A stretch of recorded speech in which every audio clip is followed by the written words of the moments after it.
Hey guys, welcome to another video. This is just going to be another continuation of our discussion on domain and range. And in this video, we're just going to work through some examples of different functions, and we're going to take a look at both their domain and their ranges. These examples, they are considered to be they're common functions, but seeing the worked examples will give you a better insight in how to find the domain and range for a much more complicated function that might have a structure that is much more technical than just the elementary functions. But we'll start off simple and then we'll move into more difficult territory. So let's start off with the function y equals x squared. Okay. And I'll just make a little table here, I guess.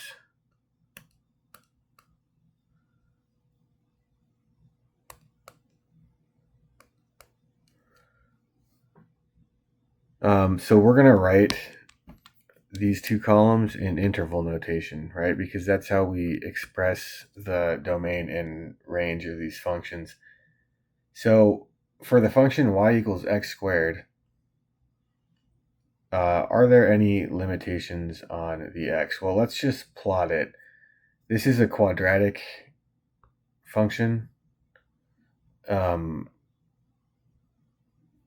And essentially, I'll put 1, 2, let's scale this up a little bit here.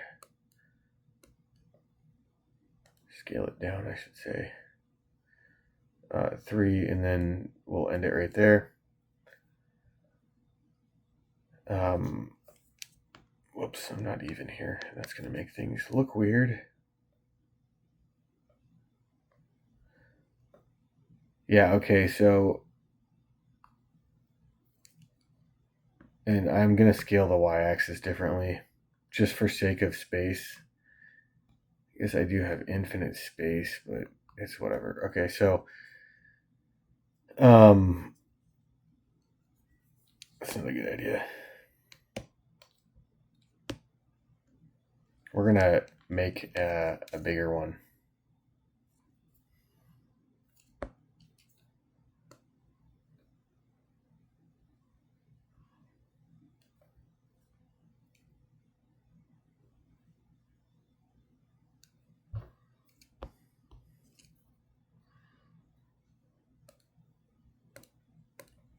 Really, for the purposes of this, I don't need to go too crazy. But y equals x squared, well, 1 squared, this is 1, 2, 3, 4. 1 squared is 1. 2 squared is 4. We can see where this is going very quickly. Right, and that is our parabola. We can mirror this actually, and so on. So it looks like this, whatever. And if we connect these, we'll get something like this. In the negative x region, we go like that. And really, there's nothing saying we can't just keep going, right, in both directions. So I feel like in this case, and I actually know that x is unbounded. We can do anything. Same with, can it ever be negative? Can y ever be negative? So we've already got our domain. So we say that this is good for x within negative infinity to positive infinity. That means all real numbers, essentially. And then the range, what can it be? So can this ever be negative? Well, let's try to mess around. Let's see, negative 3 squared equals negative 1 squared times 3 squared. Well, that's just 1 times 9, which equals 9. plugging in a negative number doesn't yield a negative result for that. A positive number certainly doesn't, right? There's no negative sign ever even introduced here. And so it looks to me like this can never be negative. Cannot be less than 0. Can it be 0? If x is 0, sure. Yes. So 0 is included, meaning that we will use this bracketed endpoint. And then how far can we go? It looks to be unbounded, right? In the graph when we have this happening and we just keep going along the x-axis forever.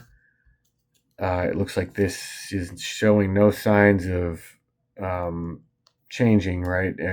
Or decreasing. So we are going to say that this will go to positive infinity. And since we can never reach infinity, and it's just really a way of saying very large number, we put this soft parentheses on the right end of the interval notation.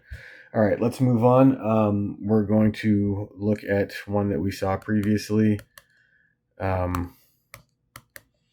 And we know that this really can only just not be 0. X can't be 0, and that's the only restriction we have. If x is 0, it's undefined. But all other values are valid, so we have 2 intervals, right, in which we have to use this union operator that I talked about in the previous video to express 2 intervals. And then what's the range? Well, can this ever equal 0? Can y ever be 0? If we look at the graph of this like we looked at in the video that I talked about this in, we have this, right, where this graph of the function approaches the x-axis from both the top and the bottom, getting closer and closer. However, it never gets there from the bottom or the top. And so we have a horizontal asymptote here as well as this vertical asymptote. And no matter what value we plug in for x, we can never get 0. So the range of this function is negative infinity to 0. And we're not including 0 here, right? Because it's not a valid solution. X equals 0 results in undefined function behavior. So soft brackets on all of those. What is the next one? So, all right, the next elementary function is the square root function, in which f of x is the machine that takes the square root of the input to produce the output. Okay, well, what are the limitations on this? Well, we know for a square root function from algebra that this is valid only when x is greater than or equal to 0.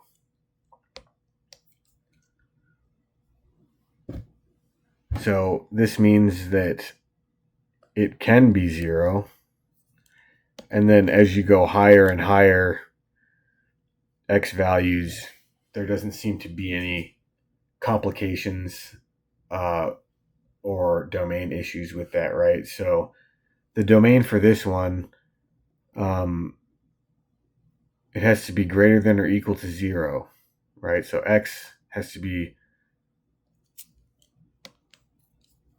greater than or equal to 0. So that's the left endpoint.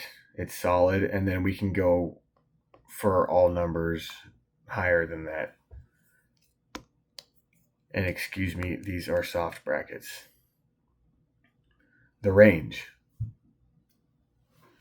Can you get a negative number by taking the square root? Well, if we think about this critically, let's take the square of a positive and a negative, right? So we're going to have the same magnitude but different signs. That equals negative 36. But that's not a square, right? So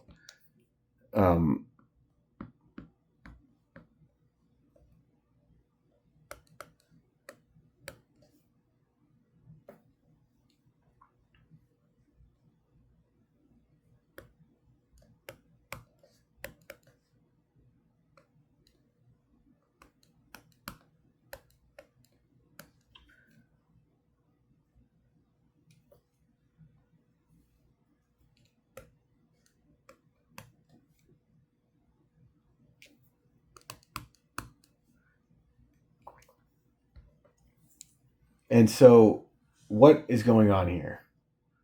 Well, it turns out that this y, if x is bounded from 0 to positive infinity, the y is dependent on the x. Okay? And so we're going to use these x values to determine what the range is, or the valid values for the output. And so if I take any number from 0 to infinity of x here, or any positive numbers of a square root, essentially we're going to get a positive number. And so y, including 0, can be any positive number, which just happens to be the same expression for the domain. Okay, let's take a similar example, right? We're going to use the square root function again, but then we're going to put an algebraic function inside of it. And this is what I meant by getting a little more complicated. All right, well, so we know whatever is in the square root here, the algebraic expression in the square root, has to be greater than or equal to 0. And so this becomes a matter of just solving inequalities.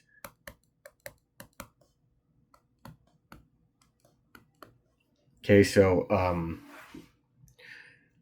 4 is going to be greater than or equal to x, right? Or x is going to be less than or equal to 4. Flip this around.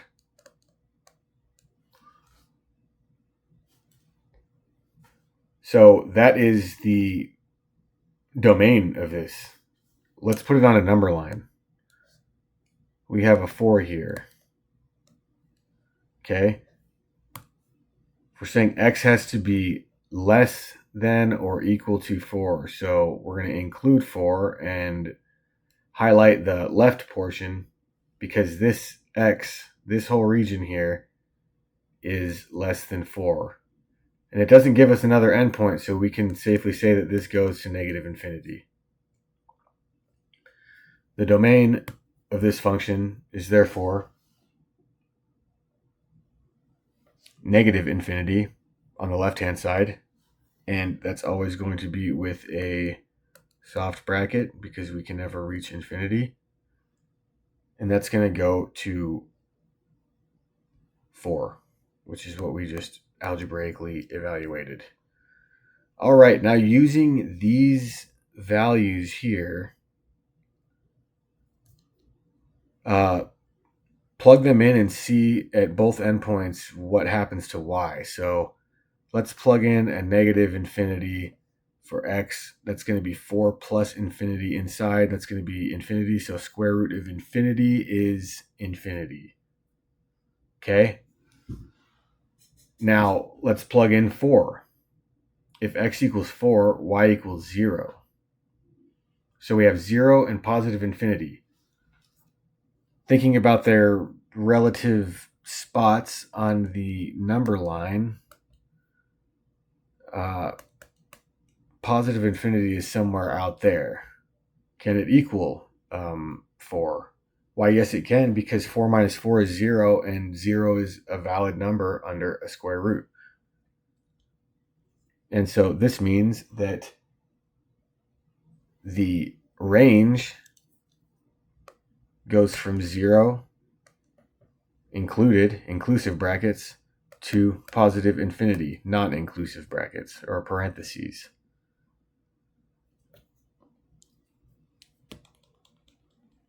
All right, so now that we've taken care of that, let us do one more. And let's say that y equals the square root of x plus 1 times the quantity x minus 1. Okay, so what's the domain of this? What can this be? Well, we know that it can be 0, but it can't be negative. And so we have to solve this, but we might want to expand out this expression. And I haven't worked this out, so please forgive me if this turns out bad. I'm just kind of messing around with numbers here. Okay, so now we have this expression here. And we know that whatever's under the square root, which is x squared minus 1, it needs to be greater than or equal to 0 for us to yield a real answer. And so this looks a little weird, right? Because now we have x squared is greater than or equal to positive 1. And then if we just take the square root of both sides, we can get the straight up inequality that x is greater than or equal to 1. And so writing that in interval notation, that gives us that the domain can be written like this.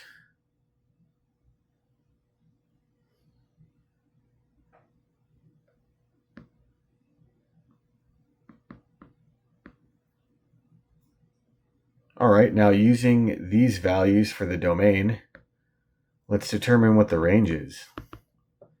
Well, what happens when we plug in this endpoint here on the left, 1, into our function here?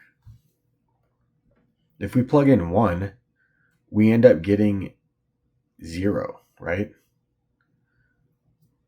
And if we plug in positive infinity, well, we just get infinity squared minus 1 under the square root. Take the square root of that, it's still infinity. And so we end up getting infinity. So the range, and it can be 0, so the range is 0 to positive infinity. And so that's kind of how you work these problems here. I just decided to quickly generate a table, and that way we can organize our data. It's a lot of this stuff, because there's so much calculation involved, requires organized accounting. And so that's kind of why we make these tables. And it might seem tedious at first, but you'll find that it's actually well worth your while rather than trying to store all this data in your brain. But this has been a talk about domain and range, and these were some examples that you can study and look at, and I'll do another video in the future with more advanced problems on this exact topic. But for now, I think I'm going to move on to the next topic in algebra. So stay tuned for that, and I'll see you guys in the next video. Please like and subscribe. Thank you for watching.